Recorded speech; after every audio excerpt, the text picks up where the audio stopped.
Hello, my name is Nam, And I'm his brother Richard. and today we're going to teach you how to play Pentago. Pentago, it's a quick game where you are trying to get 5 in a row, but with a twist, and we'll show you what it is in a minute.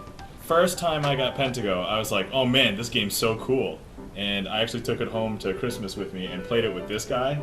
We sat at a little dining room table downstairs, playing this for literally like 3 hours. Like probably way longer than you probably should have. Yeah, it's definitely more complicated than you would think. There's a lot of simple strategies. We'll go over those at the end of this video. Object of the game is, The object of the game is to get 5 pieces in a row of your color.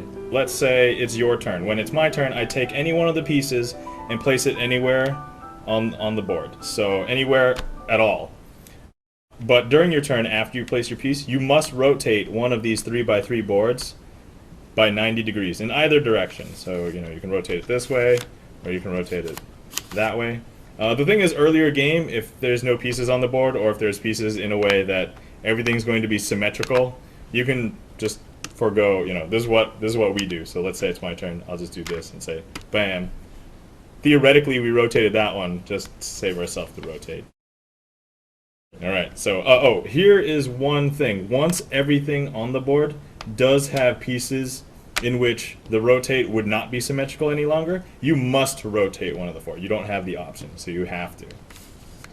But once you get 5 in a row, you win. And now we'd like to play a sample game for you. And then it'll be my turn. I'm just gonna play one here.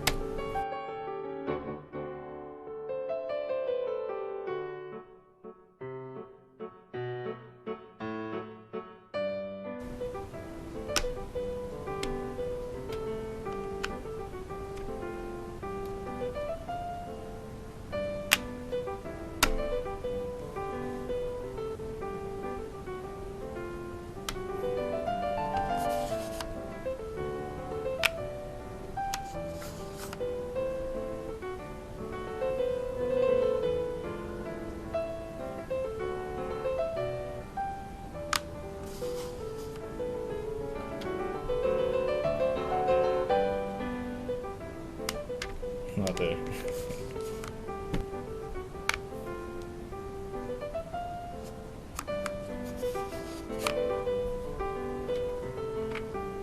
Pentago. 5 in a row. Okay.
No. Fine.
Okay, so when my brother and I sat down to play for 3 hours that one night, we kind of came up with all the big major strategies there were.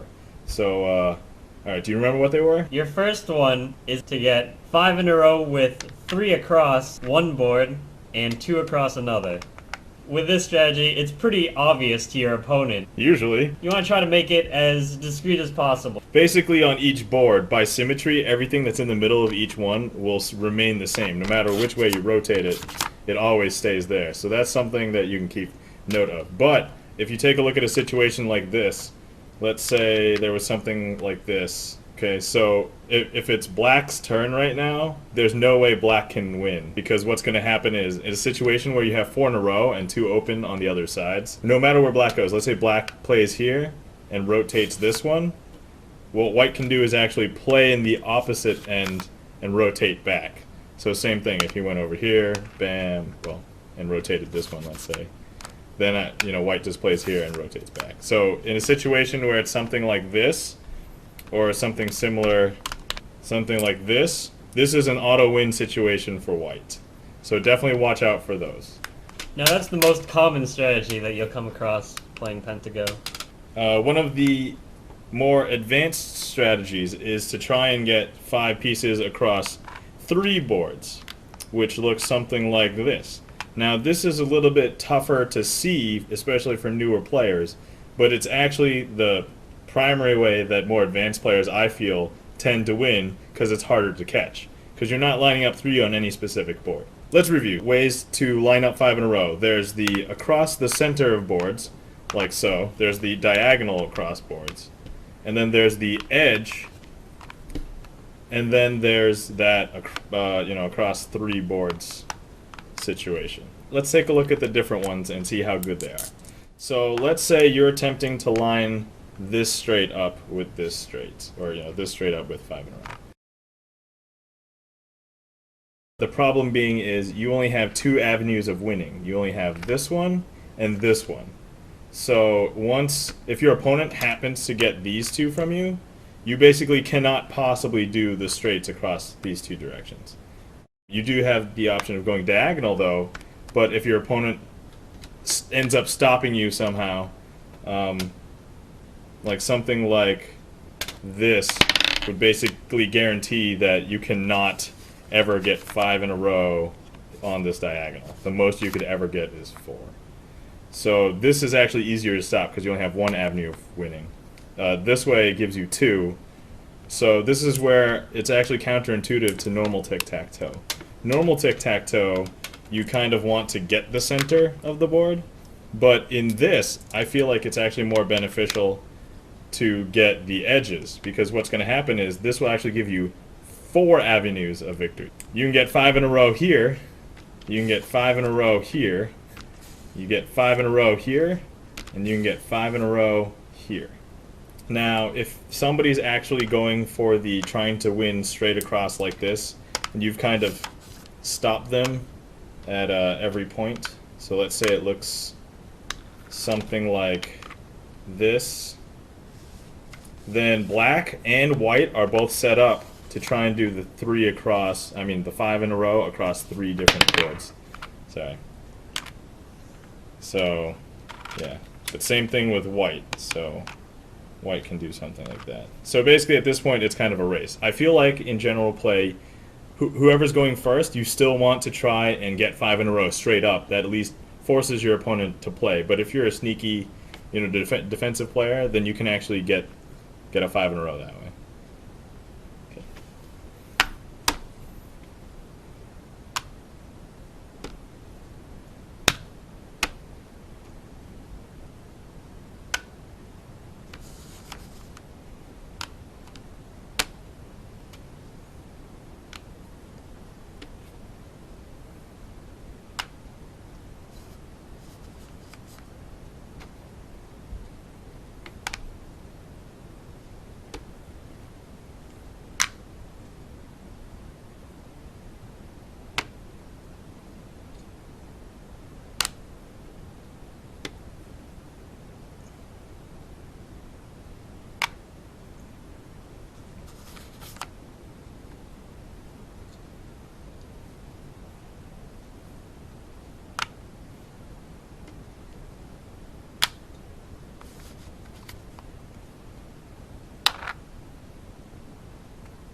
What's also good to note is that if you get 3 across one board, it becomes really good because then you can threaten to rotate into victory.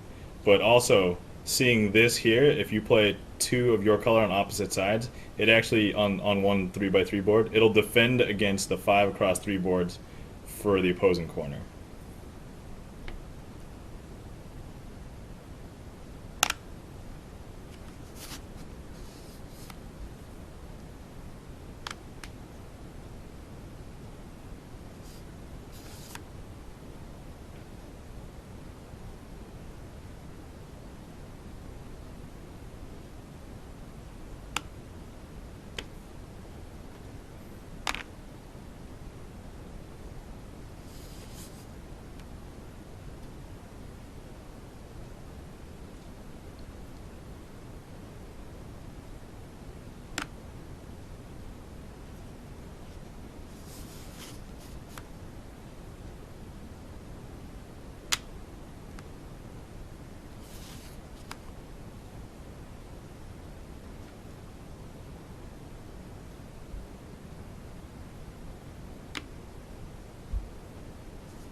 No.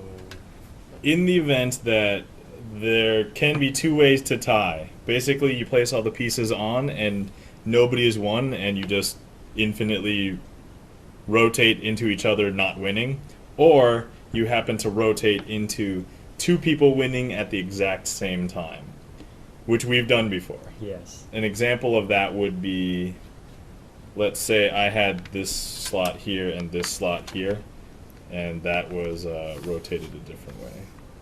So this would basically be nobody wins, but then when he rotates this way, we both would win. Everybody wins. So thanks everyone for watching our Pentago video. Hopefully you enjoyed the simplicity yet complexity of this game. Hopefully you enjoyed learning how to play Pentago.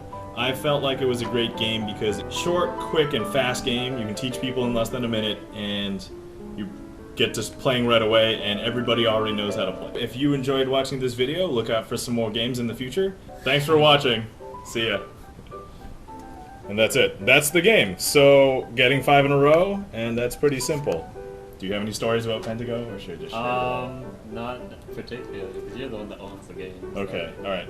So, alright.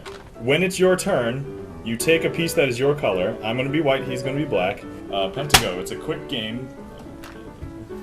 We're trying to get 5 Yeah, we're trying to get 5. Couldn't even get it. No.